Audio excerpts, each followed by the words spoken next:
Welcome in to the Redhawks Coaches Show.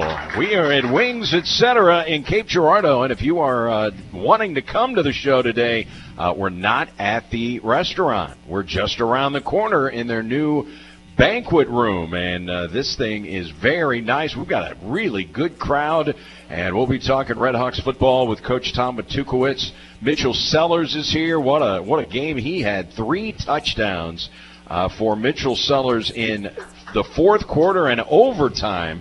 So we'll be talking to Mitchell Sellers, who let everybody know he counted the touchdowns after he scored his third there in overtime. He'll be joining us, the young man from Paradise, Texas. And when checking on Paradise at last check, population 475 in Paradise. So we'll talk it over with Mitchell Sellers. Want to remind you that at Wings Etc., in addition to their award-winning jumbo wings, they've got that revamped menu, including their burger lineup. Their burgers are outstanding. If you're not in the mood for a burger or wings, they've got wraps, subs, quesadillas. If you'd like a salad, I just ordered a big grilled chicken salad to take home after the show. If you are interested in their appetizers, that includes their massive ultimate nachos, their deep-fried pickle chips. If you're coming for lunch, their lunch specials start at just $9.99. And if you download the free Wings Etc. Rewards app and you order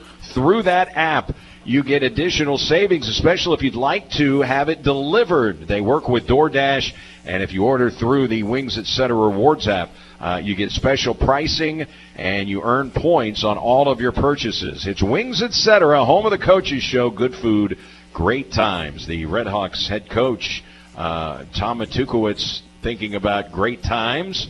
What a freaking football game at Houck Stadium on Saturday. And I say freaking, that was as exciting a game as I can remember broadcasting in a long, long time.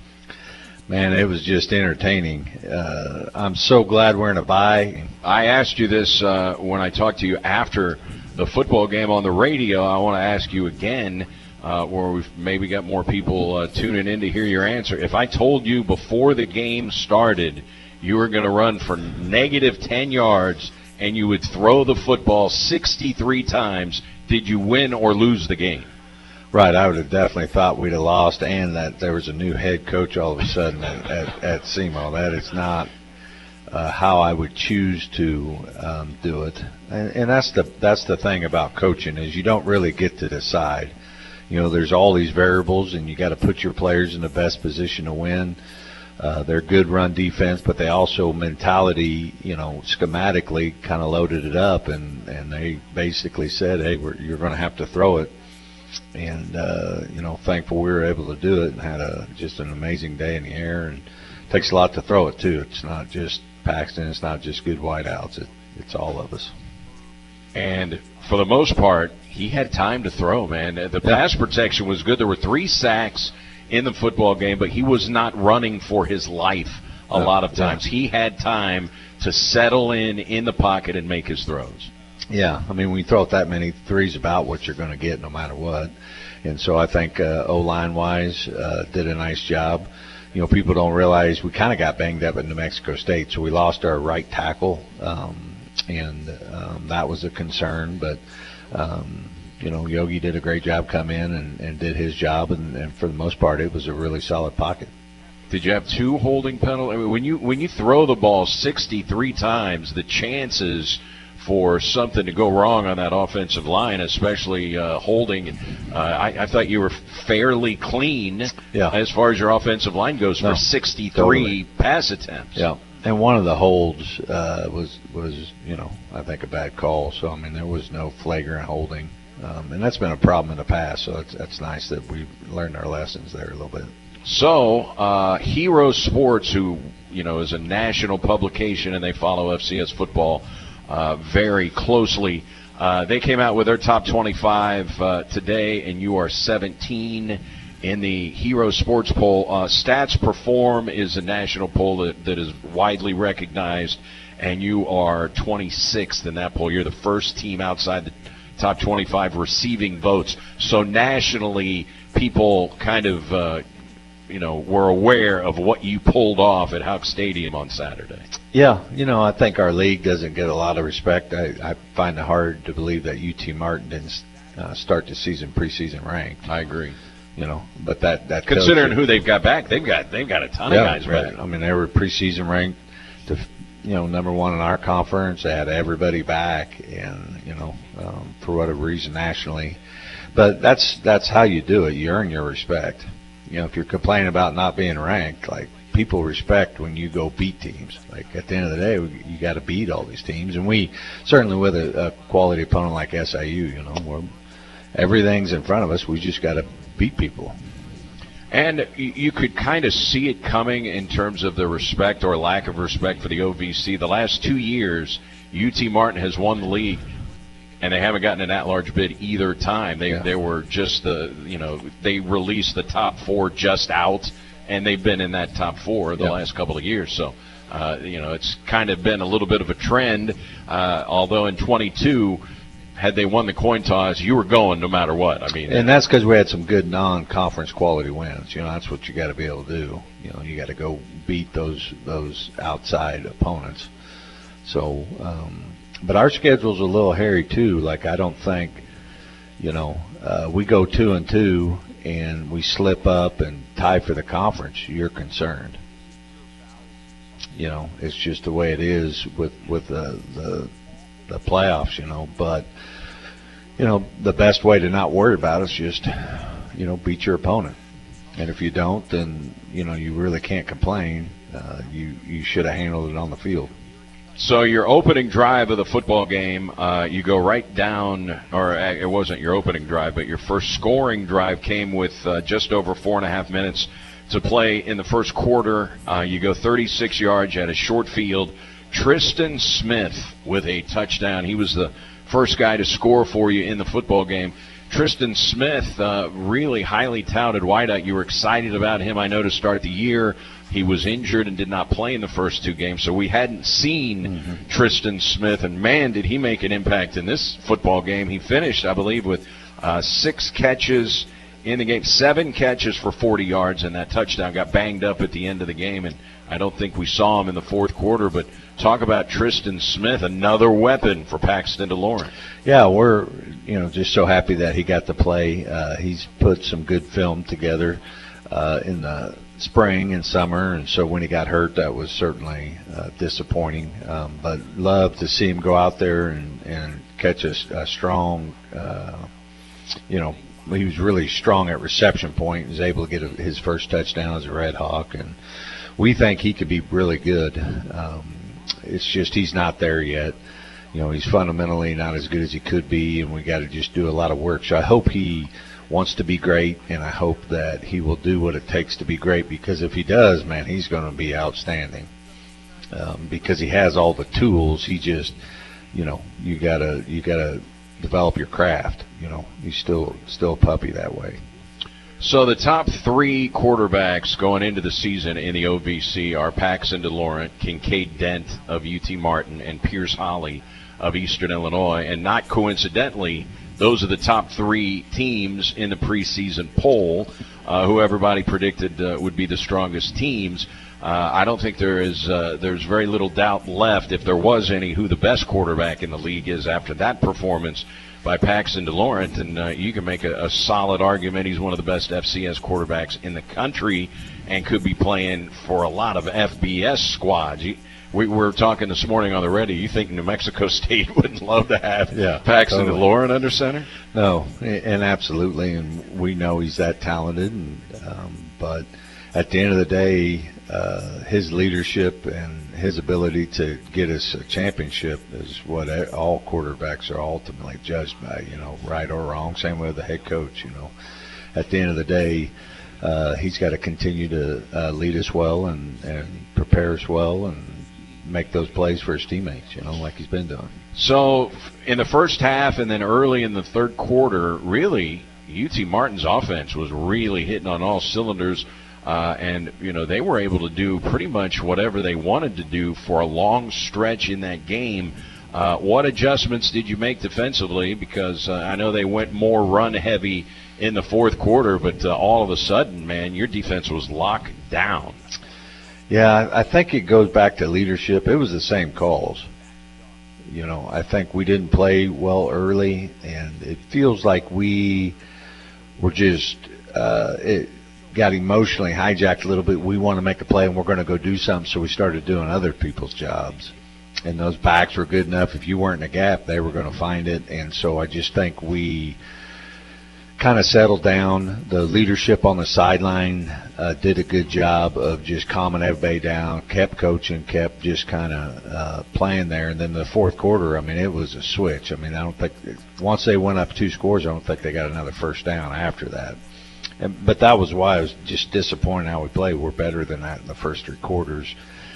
You know, it was frustrating start to the game defensively. So what I thought was really interesting in the game, you force the fumble in the fourth quarter. You're only down a touchdown, 3 and out. You have to punt. You get the ball back after your defense with another stop, 3 and out. 6 straight incomplete passes. Yeah. Still only down a touchdown, and you get it back a third time, and then Paxton marches him down the field, and you score with 1:43 left. The pass to Mitchell Sellers. But it's very easy for guys that it's just not our day, man. We're just not. We're not doing it. It's not happening. Yeah, the sideline, did a good job. I thought they kept everybody in it, and everybody just kept talking about, next play mentality. Don't be about last play and all that. So I think we just kept going, and finally, it turned for us. That was an interesting, because I felt like, man, we're not going to stop them.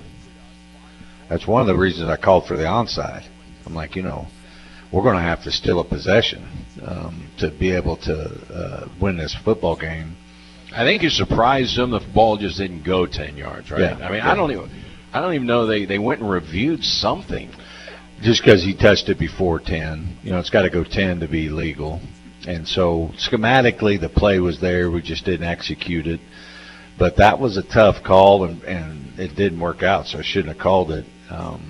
Because if they go and score right there, that would have been pretty rough. But that was when Norman turned their running back over, and then they benched him for a couple series, which ended up being great. So it's just crazy how the game kind of turns out. And, just you're sitting there and you're like, holy cow, this is like as the world turns, but in real life, that you're sitting here watching. But it was extreme. And speaking of Bryce Norman, he was just named co-OVC Defensive Player of the Week. I'd say OVC, Big South, OVC. And, of course, Paxton DeLorean is the Offensive Player of the Week. Now, he was nominated for National Player of the Week, and he lost out to some receiver that caught 15 balls for 244 yards. That's a nice game, but at the same time, 6 touchdowns and almost 400 yards passing. I gotta lean toward a quarterback that throws the football for 6 touchdowns for the National Player of the Week. But some nice recognition. And yeah. Bryce Norman was terrific. That was a key forced fumble. 13 tackles in the football game for Bryce Norman. He showed up in the biggest game that you've played so far this year. Yeah, totally. I mean, so proud of him, and I think a lot of the guys feed off him too. So, and he's always shown about every game he's been in. But happy that he made those plays for his teammates. I mean, this senior class, they didn't want their legacy to be like last year. The seniors really wanted to go out, with a championship, or at least, doing well as a season-wise. And so that's probably what I'm most happy, that they really, just led us well to a big home opener win against one of your rivals in the conference, and that's something they could take away the rest of their life with. Boy, I am so impressed with Cam Pedro, your wide receiver coach. He finishes the game with 9 catches, 126 yards. Now, he didn't get in the end zone, but you're talking about a guy, he hadn't played football in 3 years. I mean, he was a Marshall for 2 years, never got to play. Yeah. So his senior year in high school is the last time he'd really taken game reps, and all of a sudden, man, he looks like he could be an all-conference guy for you. Yeah, I think that's what's interesting about this team is how much better we could get. Because we have a lot of first-year starters. You know what I mean? They're talented enough to start, but there's a big difference between just starting and really mastering your craft. And like Pedro, I think he's just going to get a lot better if he could stay humble and hungry. Had several drops, as a team that showed up again. Another week, I think we ended up with 9 drops. So we got to continue to work on catching the football, but so happy for Cam. He's a great kid, and it's been fun to get to know him better. And Dorian Anderson, Coach, you've been talking about him. He has a big upside. You kept saying, and he needs to play to his body size at 6'7". And man, did he play well! 8 catches, 127 yards, 2 touchdowns. But one play in particular, in double overtime, after you got that penalty, and you're out of field goal range. Right. He makes a catch at about the 31-yard line. If he's tackled there and there was a guy that grabbed him at the 31, you're looking at a 48, 49-yard field goal. That is not a gimme even for D.C. Pippen. But he breaks that tackle and gets to the 20 and sets it up for a 37-yarder, which Pippen nailed. No, it was huge. One of the concepts we talk a lot about in our program is the value of a yard. How important this is. You think it's not important, but it's a game of inches. And so when you catch the football, what you got to get out of it. And Johnny, high school guy, starts dancing around, and I'm going to, do all this stuff. But in college, get vertical, because that's why I like bigger body types, because you can break arm tackles. And now you see that even on his first touchdown. I think he broke 2 tackles on that too. So just running strong, getting vertical, running through arm tackles and finishing runs, they win you a lot of first downs and games, So he's 6'7", 200 pounds. It should be hard to tackle, So, but you got to have that kind of mentality that you're willing to impose your will on somebody, and you're also going to get a couple of hits doing that too, not just getting out of bounds. Edward, 6'7". You go back to your 2 star receivers who are National Football League receivers now. Right. Christian Wilkerson and Ryan Flournoy, and one of the strengths of their game, and they had a lot of strengths, they were able to high point footballs. High point. Right. At 6'7", you would love Dorian Anderson to be a guy that can high point a ball. How do you rate him? Not good enough. The truth is, he lost several. We call them 50-50 balls. He lost a couple of them, and that DB was 5'11". So I think he can continue to get better. He's just got to continue to work at it, He's pretty good, so it's hard to get better. You got to work really consciously at trying to improve that part of your game. So I'm sure people have asked you, or might ask you, will ask you, why did you only hand the football off to your running backs 3 times in regulation? You had a run in overtime. Is it as simple as, hey, first of all, that was a nationally ranked rush defense last year, and secondly, they were absolutely loading the box on you? Yeah, it was all of those variables. You trusted Paxton, you trusted the protection. That's what the situation kind of called for. Jeremy calls all the plays. I don't, I'll say go for it all forwards or stuff like that, but I believe he's the best to call the plays, so I don't ever interrupt him on that. We talked about it at halftime. He's kind of looking at me, and I'm kind of looking at him, because you get into some 3rd and 10s, and then you start turning it over is what I was worried about. But when you throw it that much, man, it's tough to not turn it over. And Paxton did turn it over. And so I think that's what, was the difference, that we were able to throw it that much, but then also didn't put the game in jeopardy with, a pick 6 or something like that sometimes happens. Or a sack fumble. Mexico State beats Liberty if their quarterback doesn't give up a sack fumble. I'd be like, hey, bro, you're not very good. Okay, so don't ever turn the ball over if you want to keep playing. Like, if you're really good, I'm going to let you get away with a little. But when you stink, don't be turning it over too. How about DC Pippin, Coach? We've talked about him on this show. The 53-yarder that he kicked against New Mexico State, I think he had a 45-yarder in that game as well. How confident were you when he tried it out there? I was pretty confident. That guy has shown me that he is a tough-minded kicker. Yeah, I mean, his world's tough. You know, he missed that one right before half. And sometimes, you know, that lingers, but he's been able to process the negative and get through it and still be ready there for his teammates. So happy for him. You know, he gets a lot of, we make fun of him in pregame. Like, we're really hard on him mentally. You know, because that's what that kicker needs to be. Like, he needs to be, you know, mentally tough. And he's really kind of gotten there, and that's not easy to do. So we're proud of it.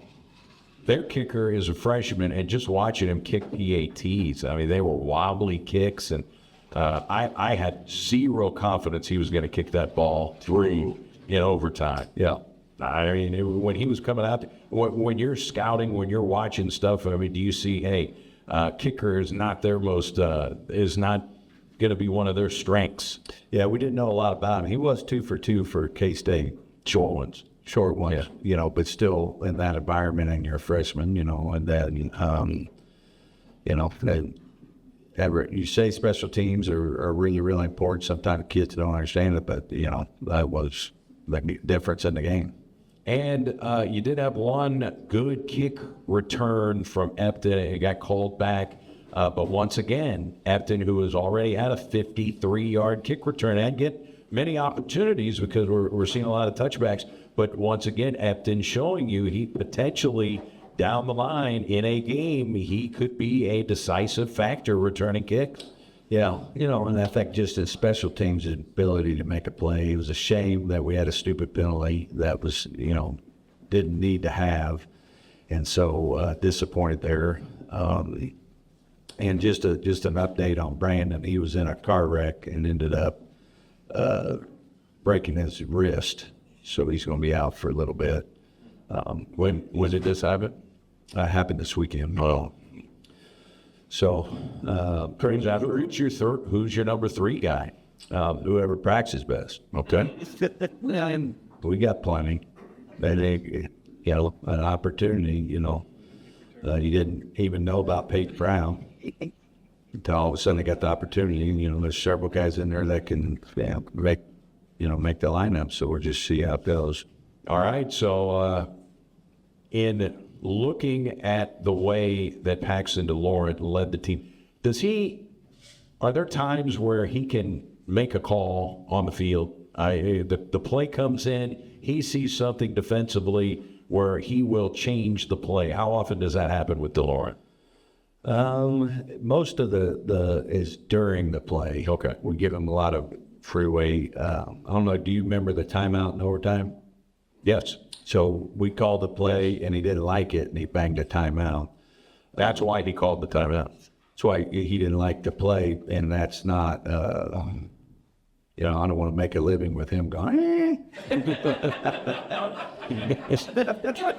You know, so it's that fine line. But, you know, it definitely looked like we're glad he took the timeout, even though we probably could have picked it up. There's probably a better call on how they lined up. You get one every overtime. Yeah, they give you. Well, it's not like a game where you run out of them. So. And one thing that I thought was interesting in this game, now in the New Mexico State game, we had a bunch of video reviews. I remember like 6 or 7. But they would bring a screen out for the referee, and he is watching the screen. At Hug Stadium on Saturday, the white hat went to the sideline and was on a walkie-talkie during video reviews. What's that about? Yeah, that's always how it's been. Our screen's up in the booth. Okay. So they have an instant replay official up there watching the screen that then goes down to tells them what happened. Rather than a tablet. Now, you have tablets now on the sideline. How has that impacted things? Do you like this new chance to use technology during a game? Yeah, absolutely. I think it gives us a great chance to increase our team football IQ. You're always coaching. You're going through every play. The best time to get a lesson is when. Right then and there. Right, not the next day, which is a lot of times how it happens. But anytime there's something going on, the best time to get a lesson is right then, right after. So it's nice you could cover all that. What I thought was interesting, when the NCAA sent out the memo of all the rule changes, I get that every year and run over all the rule changes. At the very end, where it's talking about the technology which is now allowed in the tablets, the very last paragraph explaining this rule says, and coaches shall not take the tablet and show an official on the field where they screwed up. Watch this. They said that is an immediate 15-yard penalty. But I thought it was interesting that they put a note in there, you cannot show a tablet to a referee. Yeah. I mean, I wish I had that amount of leisure time in my life. I'd think of a rule like that. I mean, people are, I mean, at the end of the day, technology should make our game more consistent and to make sure the game gets won or lost on the field. And so it's a good thing. It's all good. Let's just not, go to video review every other series, which I thought we had a bunch. So you still got to try to get it right on the field. So sitting there waiting all day. So what I thought was interesting, it's similar with the way that the SEMO men's basketball team had their game end when they won the OVC championship. In the championship game against Tennessee Tech, Tech hits a 3 at the buzzer, and that wins the game because SEMO was up by 2. Everybody's celebrating for Tech. There are literally 2 starters on the floor for SEMO crying. They're physically crying. Brad Korn called them into the huddle because he knew they were going to review that play. Called them into the huddle, and he's got the whiteboard, and he's saying, we're going overtime here, boys. He said he didn't know the kid's foot was on the line, but it was on the line. So it went from a swing of emotions. They thought they had lost the game. Tech thought they had won. Guy's foot was clearly on the line, and we played overtime, and SEMO wins. You thought you had won that football game in overtime when Chris Dagree, what appeared to intercept Kincaid 10 in the back edge of the end zone. Camphius 12, they had a camera down there in the end zone, and they put it up on social media, and that ball popped out. I mean, it was a good. We couldn't tell with the replays that we had on ESPN Plus, but they went and reviewed that. Your team is already celebrating. They're in the end zone, and fortunately there was no unsportsmanlike celebration penalty once the game had to resume. How about that swing of emotions? Yeah. Kind of opposite of the way the basketball team did in the OVC. Yeah, I was at that basketball game. Okay. That was a lot of fun. It ended perfect, just like this game ended. I was shaking Simpson. Simpson and I was talking when they reversed it. So, I mean, it was... So it wasn't like Simpson was saying, hey, you got to go look at this thing, right? Yeah. He was the same way, thought it was over or whatever. But again, I'm all for getting it right. Like, if he bobbled it, then we shouldn't have won it. You know what I mean? That's why you got to have good technology, and that's why I'm glad that you don't, let the players decide it. But what's most important is just how you respond, for that, not to cost us a game because you're all in your emotions, think you're getting screwed and all that. You get hijacked by that play and you're not ready to play the next play.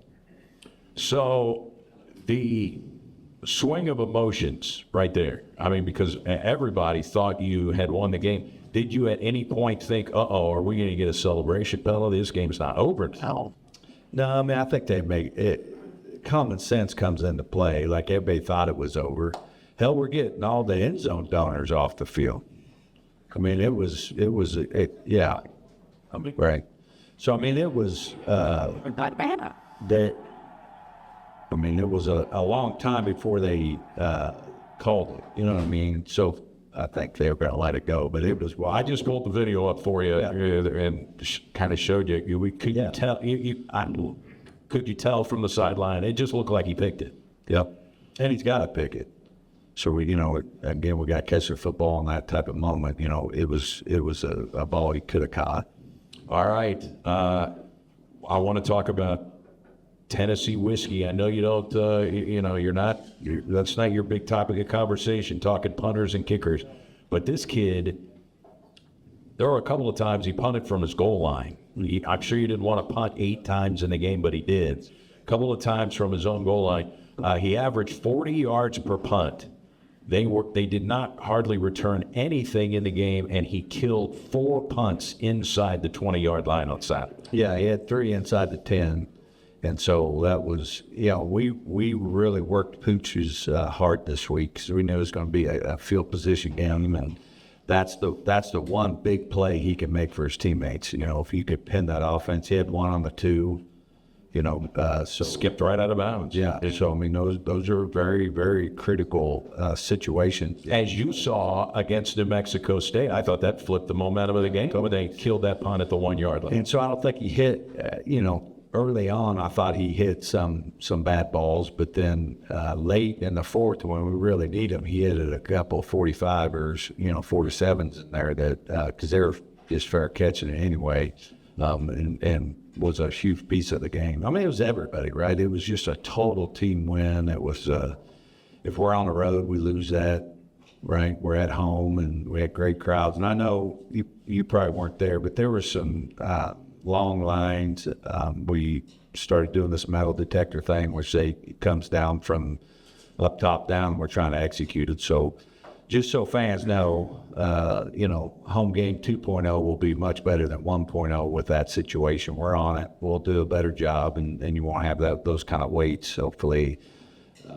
In the future, it's different. Life has changed. We got metal detectors. I mean, it is what it is, but there should be that kind of weight, and we'll make it up to you this next one. And, I mean, let's face it, you go to any stadium that might be, especially any FBS stadium, it's just, they all have metal detectors. I mean, I'm bringing my equipment in, and they've got to go through my bags and my equipment. I mean, that's 2024. Yeah, well, we're in New Mexico State. Everybody got off and had bomb sniffing dogs cooking. I have never seen that in 25 years of doing college football. Yeah. Have you? No, I mean, that's what, I guess you're too close to Mexico over there. So,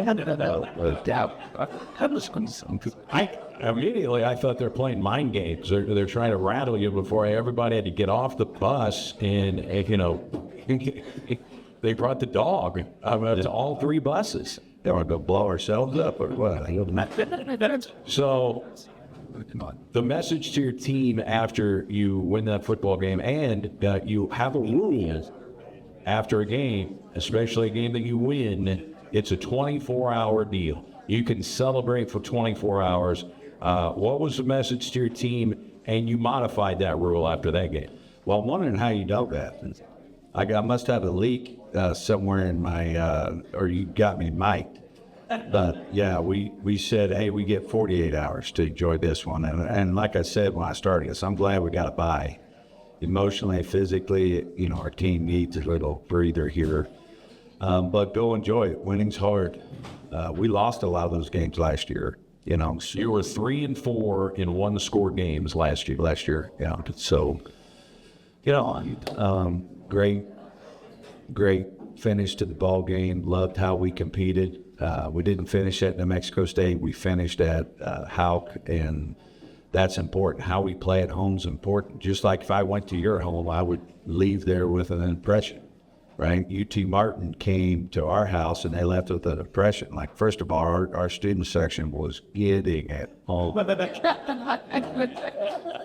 Also, football means something to our community. Pretty cool. So the official max attendance at the stadium now with the new seating and everything is 8,000. The official attendance was 6,127. I mean, it was close to being full. Yeah, no, it was a good crowd. It was very similar to Lindenwood last year. And, the student section and them staying also, that's pretty cool to see because we just haven't had that much. About 1,000 students that came here. They stayed. They were very vocal and down at home field of bank drank. So I've seen a lot of games at Houck before you got here, before you put this program on the map. And when they would have Greek Day or homecoming and the students come out in the third quarter after halftime, most of them are gone. That is no longer the case. Yeah, and obviously it isn't me. It's all the great players and coaches that have coached here. But you gotta have big games at home. Then you gotta win some of those. That's you kind of earn your fan base. Can't lose for 30 years and be mad that no one comes. And so we got to keep it up. We're going to talk with Mitchell Sellers, who transferred from Southern Miss. That is in Hattiesburg, Mississippi. I've been there for baseball a couple of times. And you told us that he almost retired because of a back injury. Tell us about that. Obviously, we'll talk to him. And how did he come on your map? How did you bring Mitchell Sellers here? And he was a tight end last year. This year, he is a quote-unquote wide receiver. How about that switch, too? Yeah. So Bill Ings was on the staff, and he came from Southern Miss. And so he recruited him, and I believe he recruited him out of high school, if I remember right, because Bill Ings is from Texas, recruited Texas. Recruited him to Southern Miss when Billings was here, wanted to bring him on, and we brought him on, and so that's why he's here.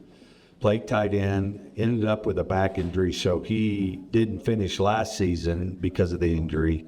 Went through spring, and we didn't have any issues. It was a really good spring and summer. And then, I don't know what it was, maybe it was like day 2 or 3, but really early fall camp had a just all of a sudden kind of went out on him again. And he came in and he said, "Coach, I think I'm done." And, and what I know this will shock you, but I say how I believe. And I was pissed because I thought he's letting his teammates down. Like, that's what I said, whether he was or not. But me and him have had some rough ones. And whether I'm wrong or right for saying that, who knows, but his injury, some play, some don't. Every kid's different, every injury's different, and it's really kind of up to the guy. But, we needed him, and I was like, just try or whatever. And then, I don't know what it was, 2 or 3 days later or whatever, I think. He can tell a story. I'm not trying to put words in his mouth, but they want to try it again. Well, then, I think we kind of babied him in. It was maybe 2 weeks before, after that, 3 weeks or something, kind of got him going a little bit, got him into a rhythm. And the crazy thing about Saturday, you can't write this stuff. He didn't even play until the fourth quarter. So how many kids, right, in this big game that we're in, don't get in? When you say all the time, hey, just stay ready. Stay ready for your opportunity. How many kids do that, right? They're either pissed or they're not into the game. They don't know what's going on. They don't know the coverage, all those type of things. And then Mitch got his name called, and he went in and he did the three scores for ESPN. I saw, for Paradise, Texas, he's got some swag to him. And I'm saying he's not like, I don't even know if they would take him back. He's come up here and lost his mind a little bit. He's a great kid. He loves the Lord. He's got, he's in love with a softball player. I'll tell you something about SEMO athletics. We are close. So I don't ever want to hear how football is whatever. See, it looks like to me everybody's doing just fine. So no, we're glad he's here, and I can't wait for SEMO Nation to kind of hear his story a little bit, because it's pretty cool. He's got beautiful kids at home. Mom's been through a rough one. Dad's been just a rock of the family, putting it all together. So it's a pretty cool story. All right, we'll talk with Mitchell Sellers when we come back. 3 touchdowns and the big win over UT Martin. That's next. It's the Coaches Show. We're at Wings at Center and Kate on SEMO. Redhawks Coaches Show from Wings at Center. We're in a brand new banquet room, which is just around the corner from the restaurant. And don't forget, They have teamed up with DoorDash at Wings Etc., where you can get your delicious Wings Etc. menu delivered to wherever you are. Now, you can order through DoorDash, that's fine, but the better move is to order through the Wings Etc. Rewards app, because not only do you earn points, but you get better pricing if you use the Wings Etc. Rewards app, or, of course, just make your way into Wings Etc., the place that makes game day even better. We're talking it over now with Redhawks wide receiver Mitchell Sellers. How are you? I'm good today. How are you doing? Good. How's that back feeling? It's pretty good. Pretty good. Healed up nice. You had to carry the entire team there in the fourth quarter and overtime, so I thought it might have put a little extra stress on your back. Oh, no, none of that. So you came from Southern Miss, and I was doing some research on you, and at one stretch they had talked about not only did you play tight end, they had you playing defensive line, and they had you listed at 270 pounds. The SEMO website now says on your roster card 236. So let's talk a little bit about that weight fluctuation. Yeah, my second year there, they had me play D-line, asked me to beef up a little bit. So at one point I got up to almost 285, which did it in a hurry, so it wasn't too fun. But, yeah, so when I got here, I think I was like closer to 255 when I got in, and then when I made the switch to receiver, now I'm down to about 230, 235. So you were a tight end last year, and now you're a receiver this year. How big of a transition is that, and you're not up there on the line blocking anymore? Yeah, it was kind of a simpler transition. I played receiver in high school, and I think we made the switch kind of just to protect the back a little bit and kind of utilize me more in the pass game. So, how about not playing for 3 quarters, and then all of a sudden you get in and you finish the game with 3 touchdowns? Yeah, it was a wild deal. Like Coach Tuke said, I was sitting there 3 quarters, and I wasn't the happiest. But, yeah, I just kind of kept paying attention, knew I was going to get called eventually, and then our receivers coach put me in there. Paxton threw some great balls. It was a good time.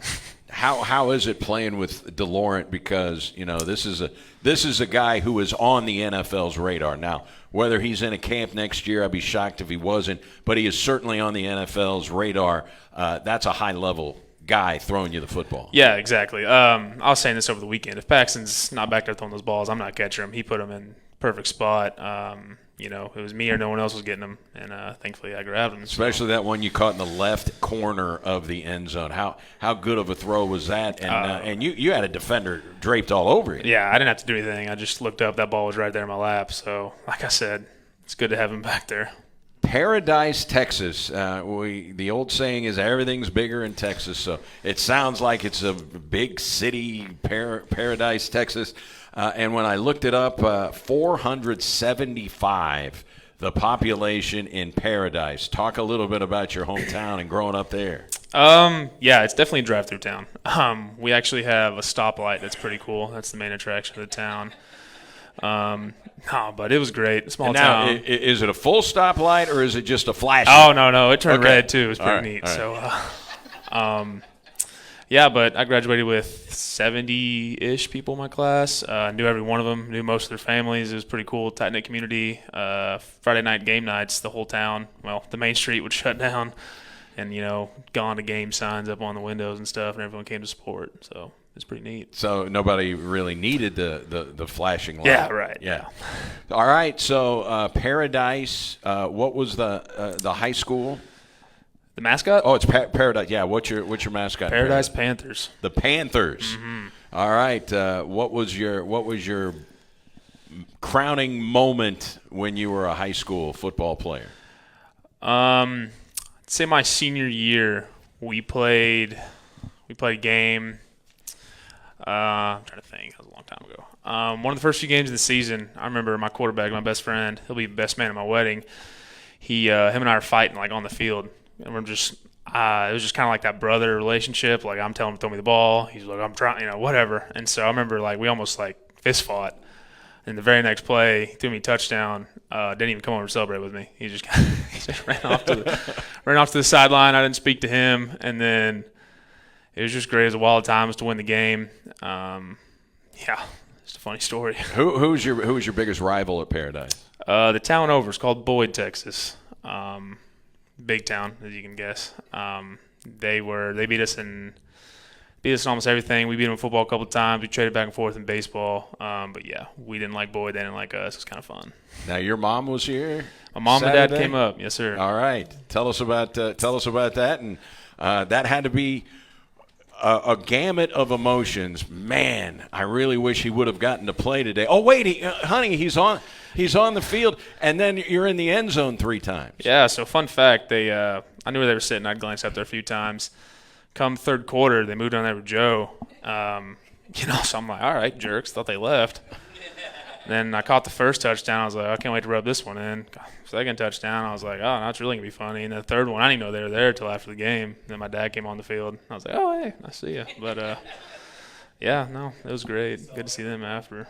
So what was it like when everybody on the sideline thought Degree had intercepted that football? It was great. And then, quick turn of emotions, like Coach Tuke said. I had to go find my helmet. I didn't even know where it was. I tossed that sucker. But, yeah, it was pretty impressive of us to be able to, emotionally pause, come back, and be able to finish out that game. How about the guys who are catching the football on this team besides you? Dorian Anderson is really, really turning into an impact wide receiver. Cam Pedro hadn't played in 3 years. All of a sudden, he's making an impact in the passing game. How about playing with these guys? Yeah, it makes it easy. Dorian opens up. They got to double him most of the time. Opens up the middle for me and Cam. Same with Tristan, like y'all were talking about. He's coming along strong. Pretty fun for Paxton. Be able to sit back there and sling it to those guys. So. That was a big question. Going into this season, no DeMaurier Vick, no Ryan Flournoy. I mean, he's in the National Football League. What were they going to have at wide receiver? They knew that Dorian Anderson was coming back, but he didn't catch a lot of balls last year and had never caught a touchdown until this season. And all of a sudden, it's looking like, man, the wide receiver is one of the strengths of this football team. Yeah, we put in a lot of work since January. Coach Dez done a great job keeping us together. Like you said, just kind of leaning on Dorian and the older guys. And, I think we're coming a long way. It's got a long way to go. You're an older guy now.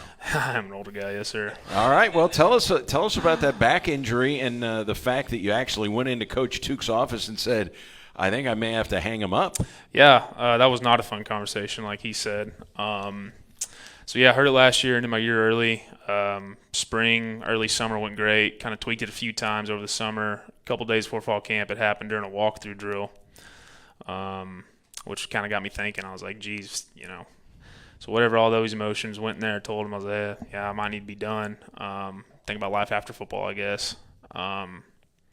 Anyway, we talked. Now, do you talk this over with your parents? I did, before you Family, go in and talk to Tuke? Yeah. This was what was that conversation like? Parents were mixed. Mom was for it. She's mom.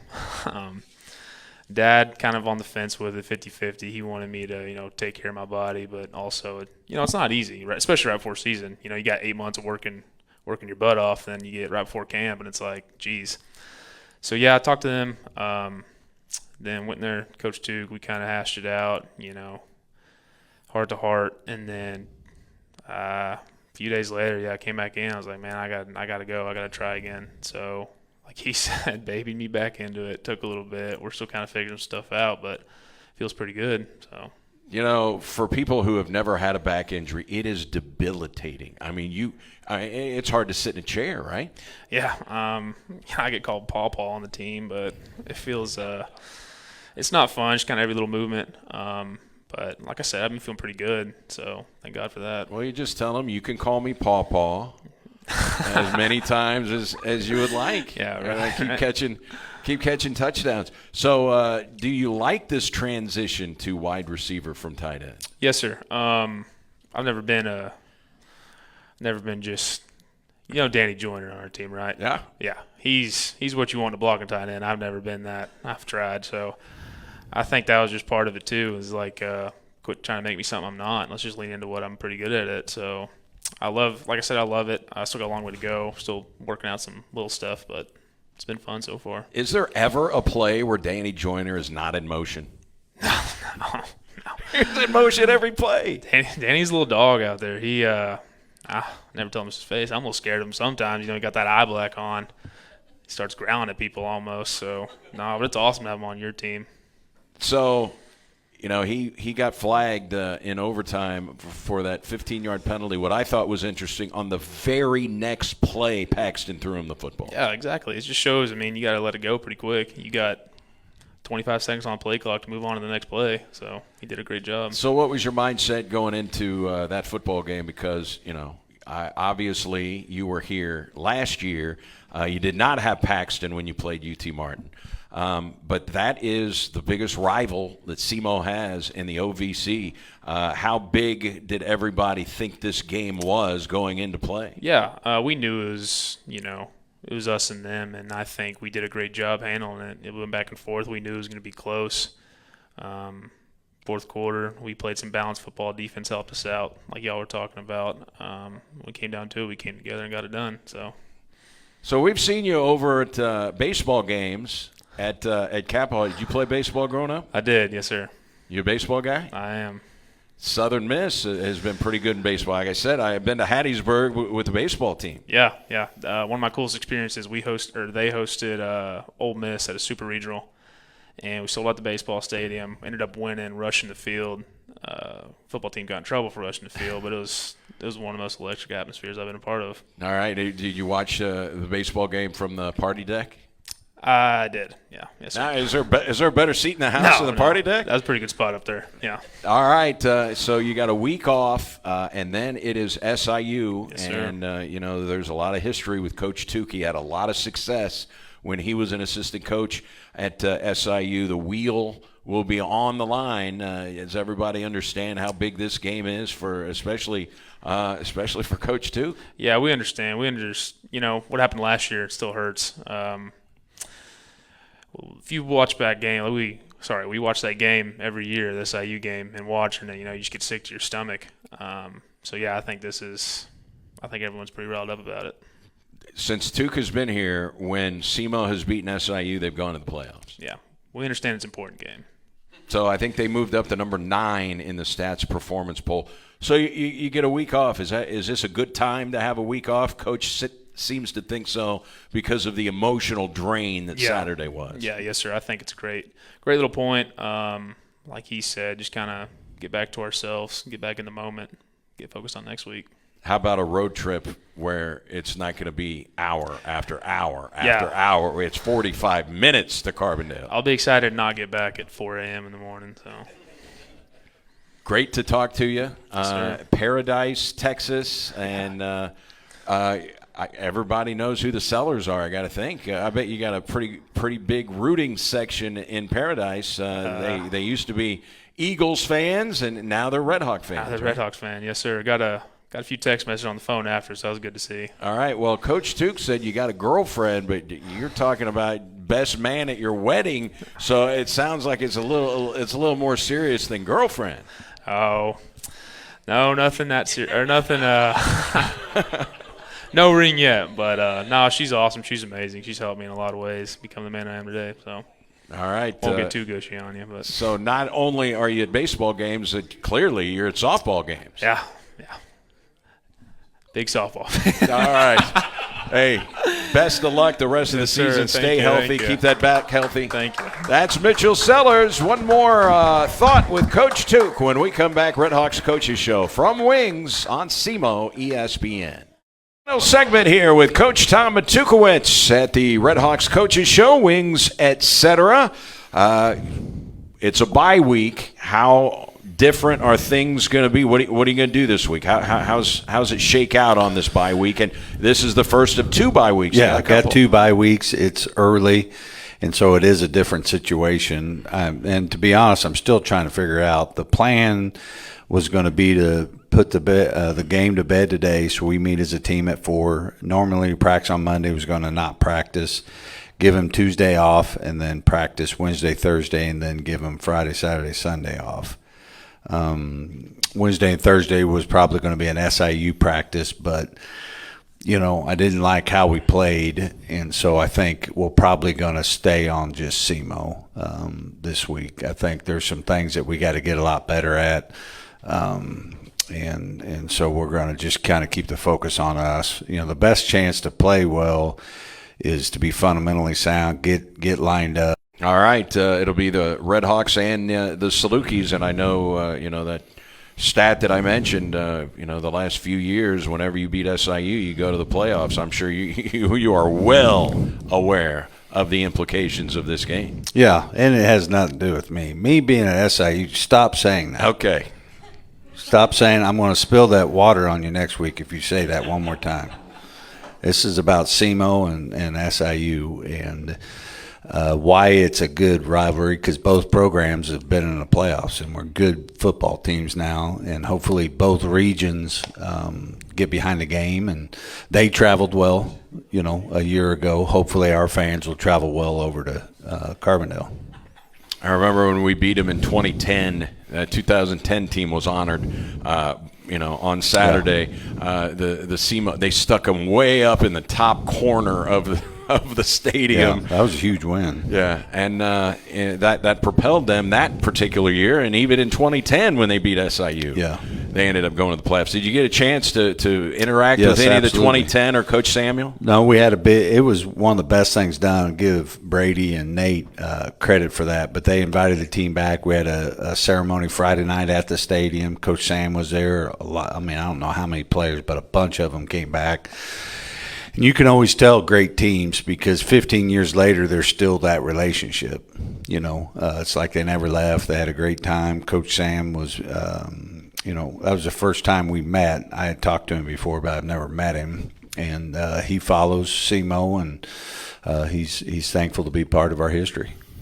I'm sure Samuel was getting a little fidgety when you threw the ball 63 times. They were a run-heavy. They had an All-American running back, Henry Harris, and their quarterback. The common thread also. Both of them were back. Harris and Scheibel. Yeah, they were both there. The common thread with that team and this team, they had great quarterbacks. Matt Scheibel was a terrific quarterback. I think in the regular season he threw one interception. Now, they weren't a pass-first team, but you've got to have a good quarterback if you're going to be a championship team, right? Yeah, totally. And he's got like 4 kids now. He's crushing it up in St. Louis. He's killing it. So it was great to connect with a lot of those guys, and hopefully they feel more connected with the program, even though I'm here now and they didn't play for me. I want to make sure they all understand we embrace them, and you're just as important as any other class. And the reason for our success is because we're able to stand on your shoulders, from 2010. Henry Harris was a lot like Geno Hess, believe it or not, man. All-American. He was fantastic. Well, that's awesome. He was pretty talkative, so it sounds like him and Geno will win. That'd be an interesting to see who would pass out first from talking. All right, Coach. We will reconvene next Monday and enjoy the bye week, and we'll see you next week. Thanks for your time. Thank you. All right. That is the Redhawks head coach. Thanks to Mitchell Sellers as well. We appreciate catching up with him and his big game helping propel the Redhawks to the big double overtime victory over UT Martin. So that'll do it from here. We'll get you back into regular programming on ESPN. Hope you enjoy the rest of your Monday, everybody. So long from Wings Etc.